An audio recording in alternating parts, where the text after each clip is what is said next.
Seja bem-vindo ao podcast A Culpa é do Bartolomeu, um podcast sobre atualidades, opinião e um pouco de história. Aqui com vocês é Thiago Baldien. E aqui é Ricardo. Viva, Tiago. Como estás? Viva, Ricardo. Estou bem, estou enlouquecendo aqui em casa, preso. Estou quase matando eu mesmo. É muito complicado isto da quarentena. Mas a gente viu que tem uma pessoa aí que resolveu se revoltar nesse ambiente de quarentena no Brasil, né, Ricardo? É verdade, vimos aqui umas carreatas a pedir o fim da quarentena, uma coisa muito interessante. Vou ver quanto tempo eu demoro até partilhar da mesma opinião destas pessoas. Vamos ver como é que faz. Por isso hoje nós vamos falar da revolta da quarentena, Ricardo. Vamos lá.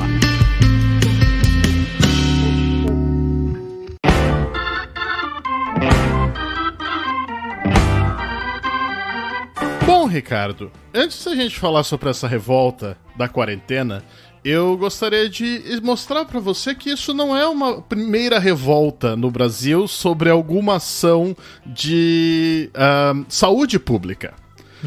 Não sei se você já ouviu falar sobre uma história que aconteceu no Brasil chamada A Revolta da Vacina. Não, mas a minha primeira pergunta seria, tem a ver com o movimento anti-vacinas atual? Olha, Ricardo, talvez tenha um pouco de fake news daquela época vinculado a isso, porque vamos primeiro explicar o que foi a revolta da vacina, né? Brasil, em 1908, quando a capital era no Rio de Janeiro, logo depois que Dom João VI foi para lá e resolveu mudar a capital para o Rio de Janeiro, tinha um sério problema de saúde pública na cidade, né? Então, o Brasil era um foco de febre amarela. Nós temos que agradecer muito aos europeus por terem levado a peste bubônica, né, a peste negra, e a varíola para o Brasil também. Muito obrigado, nada que agradecer. Maravilhoso. E isso estava se tornando um problema no Brasil, né? Então a febre amarela, a peste bubônica, a varíola eram problemas que estavam se tornando endêmicos na capital brasileira, que na época era a maior cidade da América do Sul, que estava chegando próximo a 1 milhão de habitantes já. Em 1908. Em 1908. E a coisa interessante é que nessa época foi um novo secretário da saúde, que seria o ministro da saúde, foi empossado no Brasil, que é o grande Oswaldo Cruz. Oswaldo Cruz, ele teve uma responsabilidade muito grande para tentar acabar com a febre amarela, a peste bubônica e a varíola na capital brasileira e no Brasil. E ele conseguiu? Olha, até que conseguiu, viu, Ricardo? Uma das coisas que ele fez muito bem foi, com a febre amarela, eles fizeram a caça ao mosquito. Vocês, na Europa, não tem nenhuma doença transmitida por mosquito, né? Não é um país tropical. Não. Que eu saiba. No Brasil, nós temos o mesmo desgraçado do mosquito, que a gente tem o Aedes aegypti, que transmite dengue, zika e chikungunya. Nós também temos a febre amarela e nós temos a malária no Brasil. Todas essas transmitidas por mosquitos. Muito saudável. Agora que penso nisso, desculpa, agora que penso nisso há uns anos, eu ainda vivia em Portugal, acho que houve um pequeno surto de mosquitos que transmitiam dengue no sul da Europa, Portugal envolvido. Foi há uns anos. Que absurdo! Acho que num verão especialmente quente. Tem que estar quente e úmido para esses bichos gostar de viver. Oswaldo Cruz estudou em Paris e ele trouxe esse conhecimento para o Brasil, então eles caçaram os mosquitos, pararam de fazer água parada, eliminar os mosquitos, veneno. A peste bubônica, eles conseguiram lidar com a caça aos ratos, fazer coleta de lixo, Ricardo. Uma coisa que a gente toma como garantido hoje não era tão comum, acredita?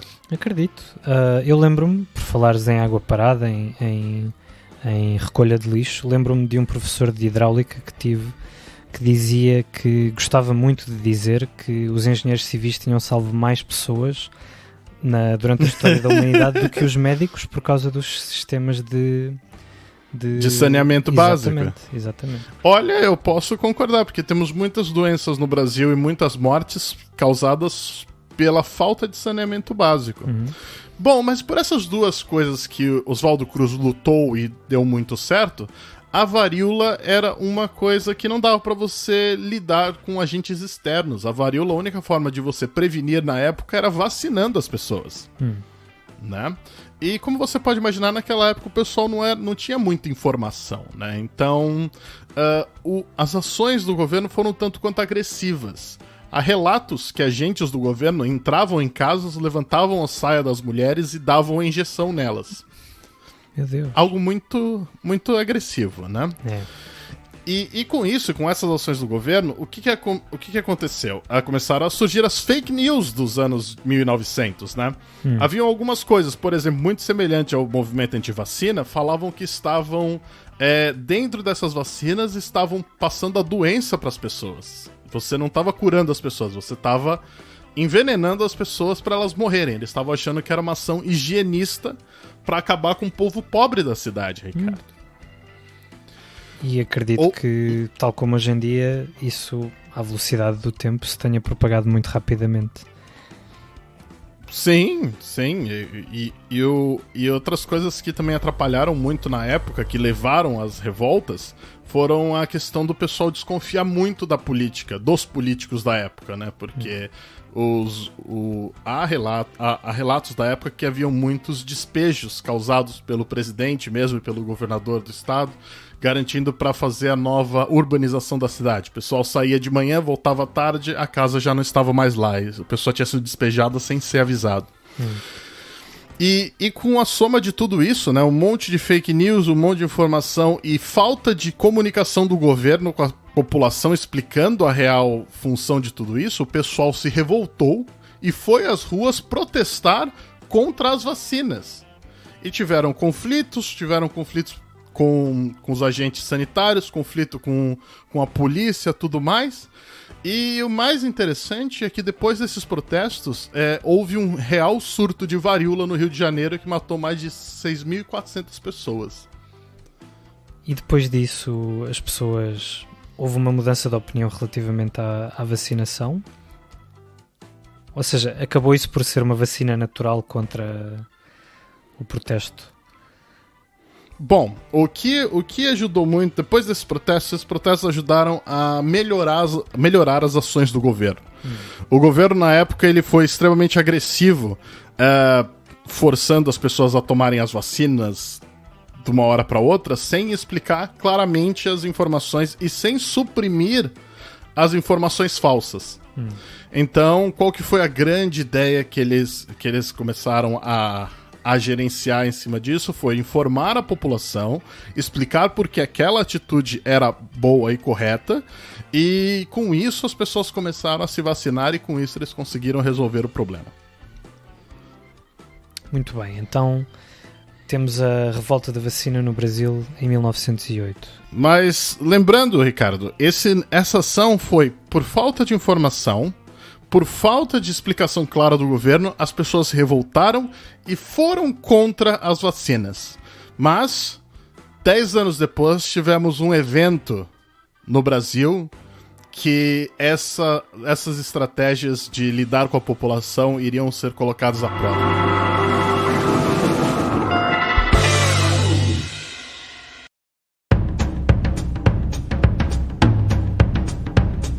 Bom, Ricardo, vamos avançar um pouco 10 anos depois para 1918.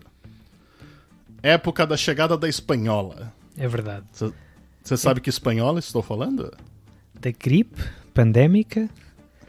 Exatamente. A gripe H1N1 espanhola que surgiu em 1918. O que o senhor sabe sobre essa gripe, Ricardo? Então, em 1918, na Europa ainda se lutava nos meses finais da Primeira Guerra Mundial. Começou a haver alguns relatos de casos de soldados mortos nas trincheiras por causa de uma doença à altura ainda desconhecida. Uma coisa muito interessante e a razão pela qual a gripe espanhola ficou assim conhecida foi porque Espanha era um país neutral à época, ou seja, não estava a fazer parte da Primeira Guerra Mundial, então não tinha censura na imprensa. E então foi o primeiro país, ou dos primeiros países, de onde começaram a surgir relatos desta nova doença e do quão mortífera ela estava a ser.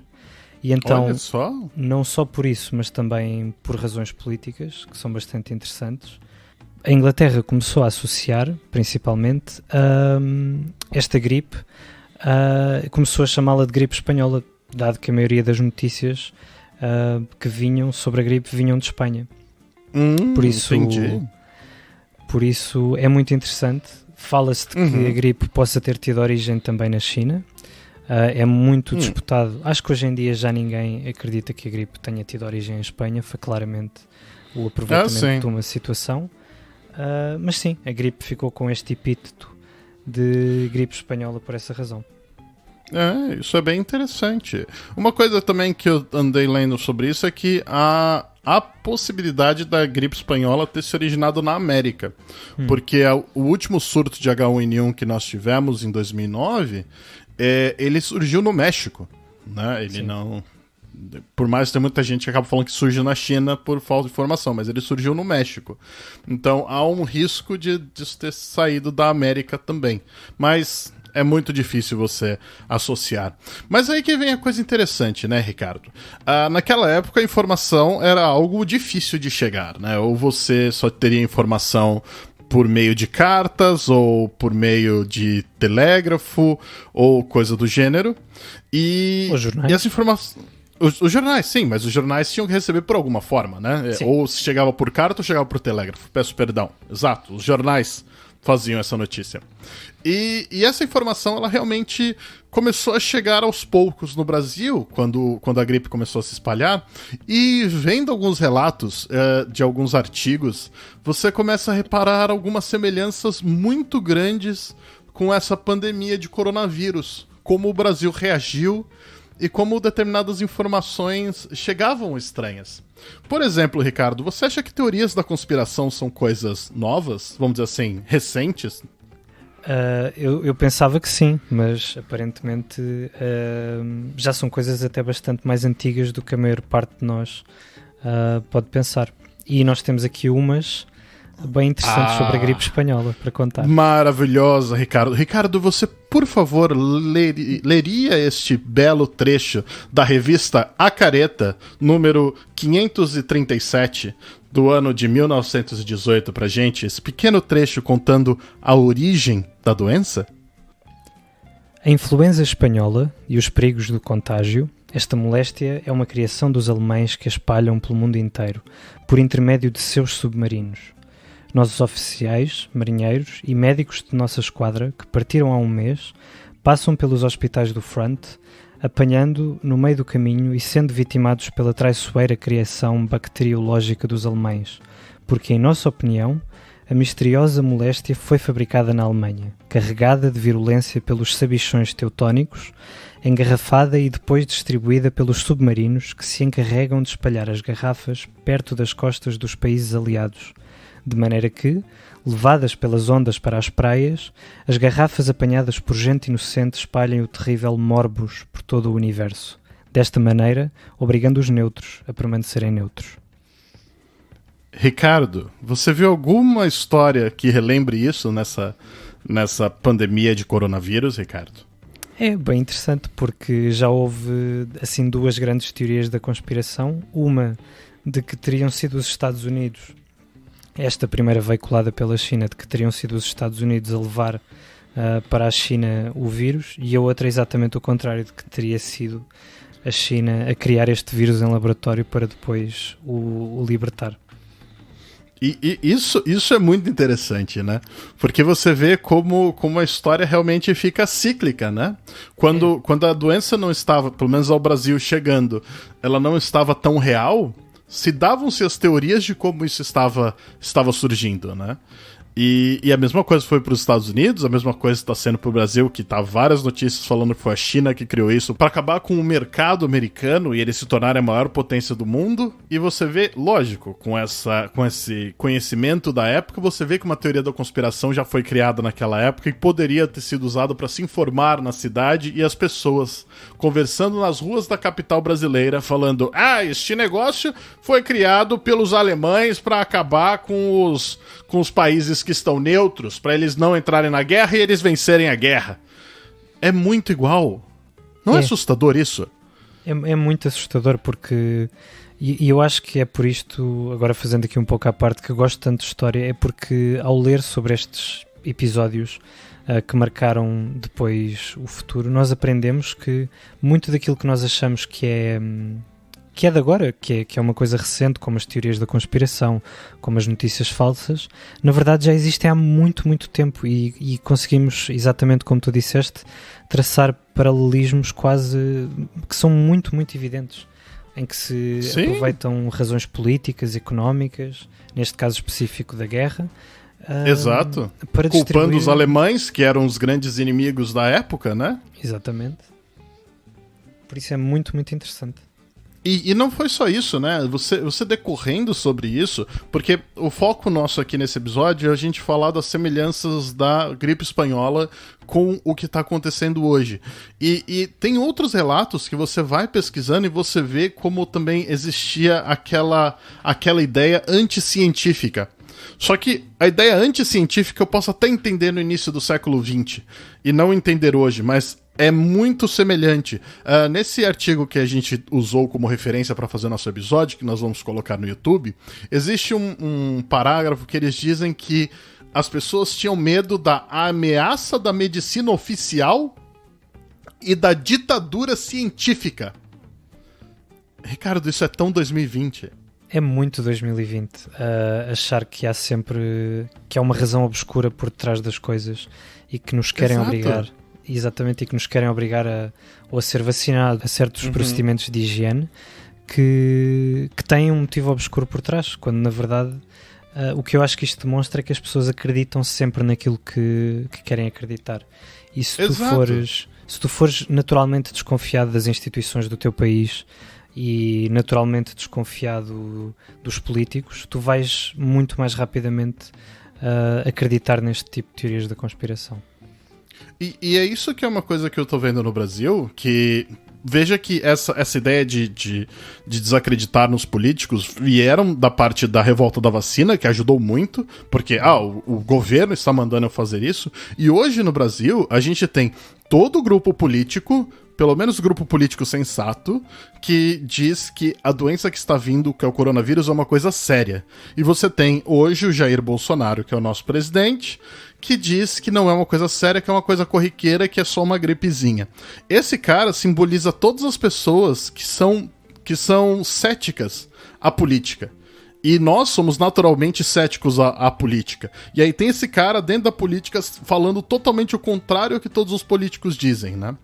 E aí isso que é complicado, porque a gente imagina que isso seria algo trazido pela mídia ou trazido por questões políticas, e isso se tornou algo hoje que na época da gripe espanhola também aconteceu.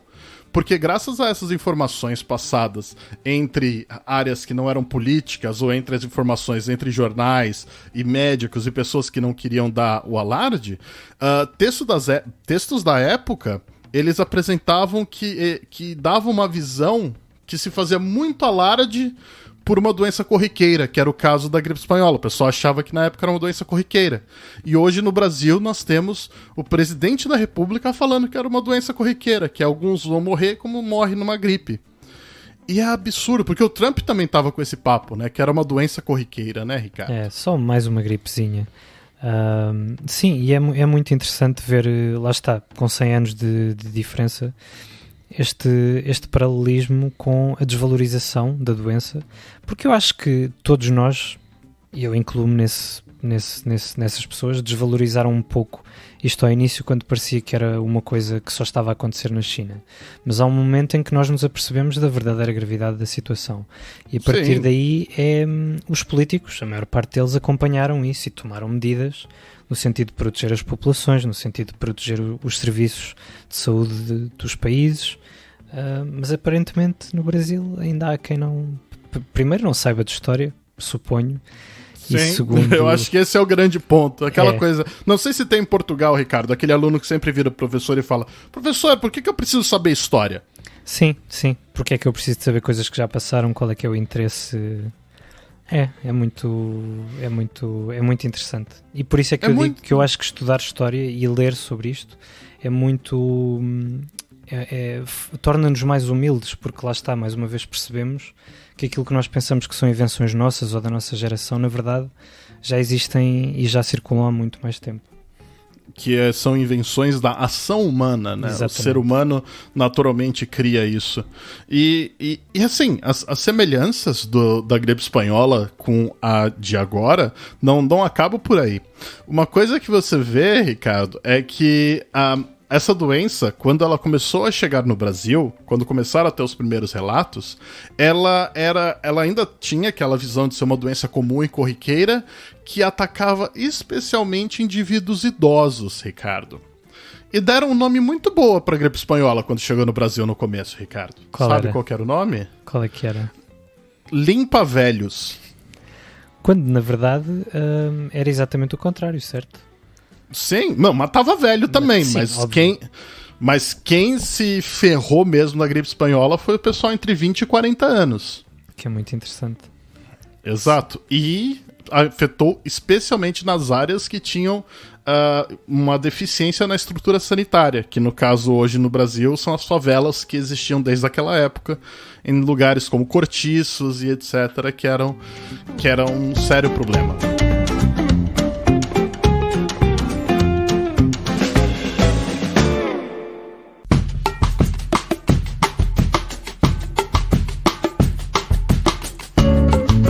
Então, Tiago, e como é que o governo do Brasil reagiu ao aparecimento desta gripe no país?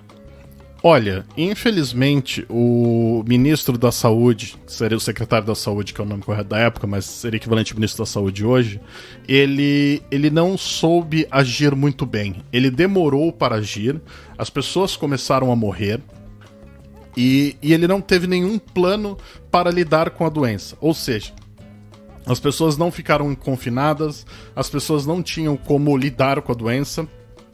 E quando essa doença começou a se espalhar por toda a cidade do Rio de Janeiro e por todo o Brasil, aí a cidade começou a ter problemas extremamente sérios. Por quê? Porque o pessoal que produzia e distribuía alimentos pegou a doença, então não conseguiam fazer alimentos. As pessoas que produziam remédios e vendiam remédios pegaram a doença, então as farmácias ficavam fechadas, os médicos ficaram doentes, os hospitais começaram a ter milhares de doentes e com pouca equipe, porque todos começaram a ficar doentes porque não tinha uma ação sanitária correta.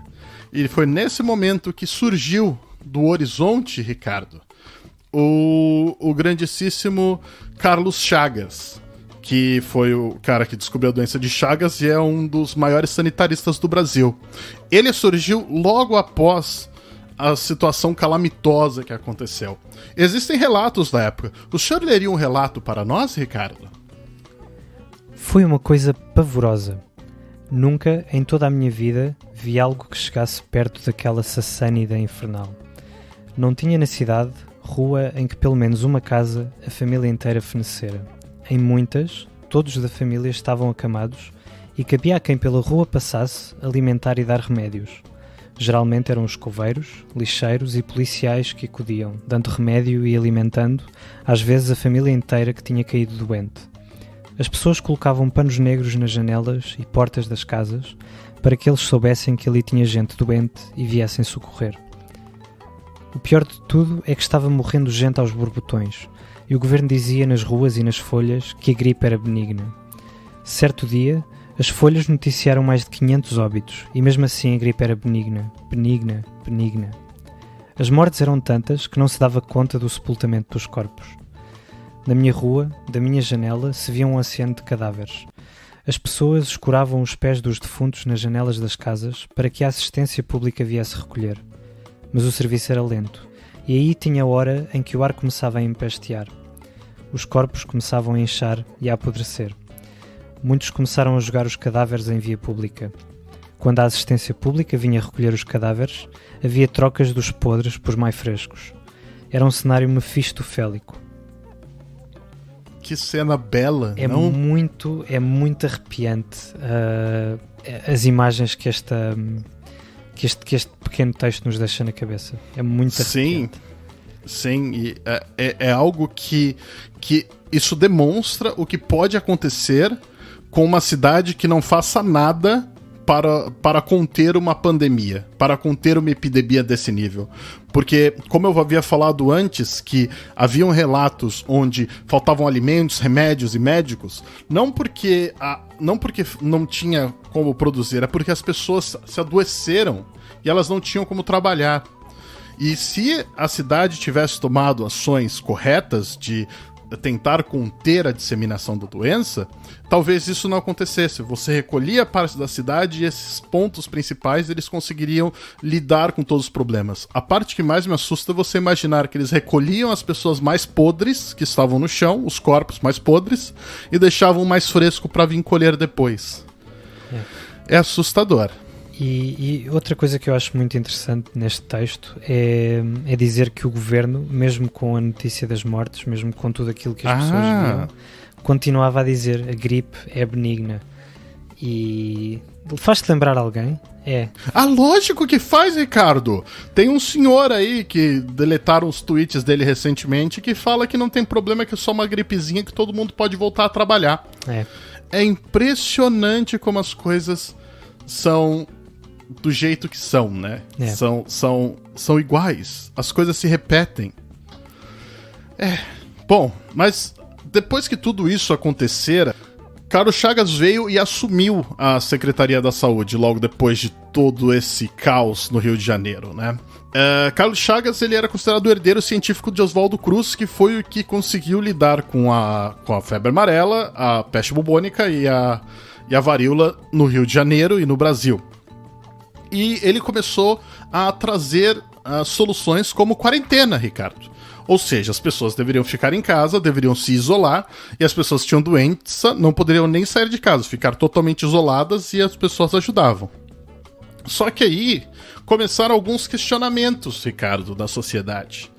Porque as pessoas diziam que havia também a dificuldade de contornar toda a gama de empecilhos sociais, políticos e econômicos com a quarentena, que se traduziam em uma exigência de quarentenas e isolamentos e se decretavam a inviabilidade de uma sociedade moderna, urbanizada e industrializada que encarava tais estratégias como antinaturais.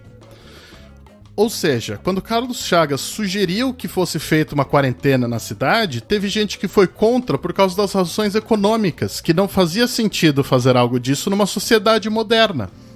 Com outro paralelo também muito interessante com a notícia com que nós abrimos este episódio. Pessoas Exato. A manifestarem-se porque, e é compreensível, precisam de trabalhar para poderem pagar as suas contas, mas mais uma vez é interessante ver o paralelo. Exato. E assim, nós entendemos que a questão das quarentenas são algo extremamente complexos, mas nessa época era realmente necessário ser feito esse tipo de ação para você parar a epidemia. E enquanto isso, outros grupos falavam, é impossível você fazer uma quarentena porque a sociedade moderna tem que continuar rodando. É muito semelhante o que aconteceu, né? Nesse meio tempo. Chega a ser assustador. Ao final de todo esse processo, quando Carlos Chagas conseguiu implementar a quarentena e tudo mais, o Rio de Janeiro, que tinha uma população de 910 mil pessoas na época, teve mais de 15 mil mortos e mais de 600 mil adoecidos, Ricardo. Quase... Um valor absurdo. Um valor absurdo. Vamos ver. E Portugal? Como é que foi? Portugal houve, acho que como no resto do mundo, duas grandes vagas da pandemia. A primeira entre o verão e o inverno de 1918 e a segunda na primavera de 1919. A primeira foi de longe a mais mortífera e os dados apontam para que tenha morrido cerca de 2% da população portuguesa. Ou seja, 120 mil mortos numa população de 6 milhões. Atenção que isto não é, 2% não é a taxa de mortalidade, porque não... 2% foi a percentagem da população que faleceu.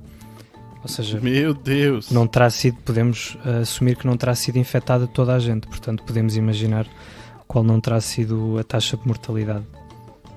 A minha bisavó falava muito da gripe espanhola. Ela tinha lembranças de também ver corpos na rua em Portugal para serem colhidos. É muito, por um lado parece que foi há muito tempo, mas por outro lado nós vemos todos estes paralelos com a situação atual. E acho que isso deve alertar-nos para a responsabilidade que os políticos têm que ter, e nós também, enquanto cidadãos, na forma como lidamos com estas crises. Sim, eu concordo. A própria conclusão desse artigo, ele demonstra que uma ação de quarentena num país... Esse artigo que a gente usou como referência para esse episódio é um arquivo do ano 2001. E é muito interessante quando eles levantam e questionam a questão de se fazer uma quarentena num país, ou numa cidade, ou em qualquer coisa. Porque tem muitos valores, tem muitas questões econômicas, tem a questão social envolvida nisso, ou seja, num lugar como o Brasil, que você tem uma grande desigualdade, as pessoas mais pobres são as que mais sofrem. Então, como você consegue lidar com uma quarentena junto com a necessidade de comer, se alimentar e ter uma estrutura? Porque o objetivo da quarentena ou do isolamento social, que é o que está acontecendo hoje em São Paulo, com o fechamento do comércio, é você isolar grande parte da cidade, isolar grande parte da população para proteger a linha de produção dos bens necessários para o pessoal não morrer de fome. Ou seja, você separa uma parte da sociedade para ficar isolada, essa parte fica isolada para evitar a proliferação, a pessoal que produz comida, o pessoal que produz, que cuida da farmácia, do mercado, do posto de gasolina, das fábricas para construir máscaras, para construir qualquer tipo, dos hospitais, dos postos de saúde. Tudo isso tem que continuar funcionando. E para evitar que a doença chegue neles e chegue do mesmo nível que aconteceu na gripe espanhola, você precisa isolar parte dessa cidade, você precisa isolar parte desse grupo. E quando você isola e faz esse povo não trabalhar, você precisa ajudar financeiramente ou com infraestrutura para levar alimento ou para levar para impedir que essas pessoas morram de fome e não da doença. Não é uma solução botar todo mundo para voltar para a rua e fazer tudo de novo. Não é se revoltar e sair na rua com uma carreata e falar: volta pra trabalhar, vamos trabalhar, não sei o que, eu não quero ficar parado, eu não quero ficar preso. Só que se todos fazem isso juntos, a doença se espalha de uma forma que até a pessoa que produz a comida não vai conseguir fazer a comida chegar na sua casa, como a gente viu na história da gripe espanhola no Rio de Janeiro.